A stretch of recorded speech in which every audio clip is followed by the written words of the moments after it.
బాలసుబ్రహ్మణ్యం గారి విగ్రహము ఇక్కడ పెట్టొద్దు, పెడితే ఏంటి, నిజంగా పెట్టాలా వద్దా అనే దాని మీద రెండు ముక్కలు మాట్లాడుకోవాలనంటే జరుగుతున్న పరిణామాలు చూస్తుంటే మళ్ళీ ఈరోజు కూడా ఒక ఉద్రిక్తమైన చర్యలు ఈరోజు రెచ్చగొడుతున్న వైనం కనిపిస్తుంది. నిజంగా ఈరోజు అవసరం లేదు.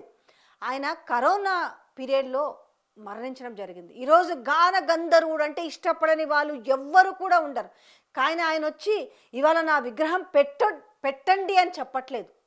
కానీ ఈరోజు ఈ ప్రభుత్వం తీసుకున్న నిర్ణయము, ఈరోజు కొంతమంది ఉద్యమకారులు ఎవరైతే ఉన్నారో, అసలు ఆయన తెలంగాణ గేయం పాడమంటేనే పాడని వ్యక్తిది ఇక్కడ ఎందుకు పెట్టాలి అనే దాని మీద చర్చ జరుగుతుంది.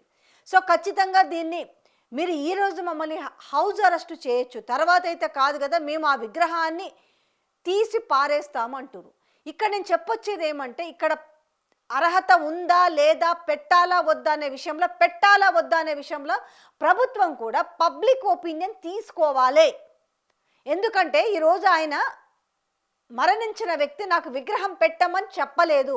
నిజంగా రేపు పెట్టిన తర్వాత ఇంత మూర్ఖత్వంతో ప్రభుత్వం విగ్రహం పెట్టి దాని తర్వాత వీళ్ళు దీనికి కారణాలు చెబుతూ వీళ్ళు పెకిలిస్తే నిజంగా అవమానం ఎవరికి జరుగుతుంది చెప్పండి? మరణించిన ఎస్పీబీకే కదా. ఇవాళ ఉద్యమకారుల ఒపీనియన్స్ అన్న తీసుకోవాలి కదా.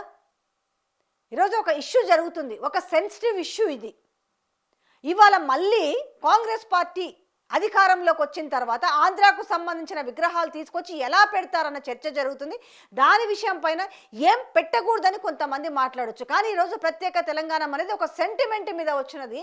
ఈరోజు మళ్ళీ ఆ సెంటిమెంట్ని బ్రేక్ చేస్తూ మళ్ళీ వివాదాలకి తావిచ్చే విధంగా ఇవాళ విగ్రహాల గొడవను నడుపుతున్నారు, ఒక సెంటిమెంట్ రా చేస్తున్నారు. కాబట్టి ఈరోజు తెలంగాణ తల్లి విగ్రహంలో చేర్పులు మార్పులు కావచ్చు, ఈరోజు సెక్రటేరియట్ ముందల రాజీవ్ గాంధీ విగ్రహం కావచ్చు, ఈరోజు రవీంద్ర భారతిలో గాన గంధర్వుడు విగ్రహంకి సంబంధించిన విషయం కావచ్చు.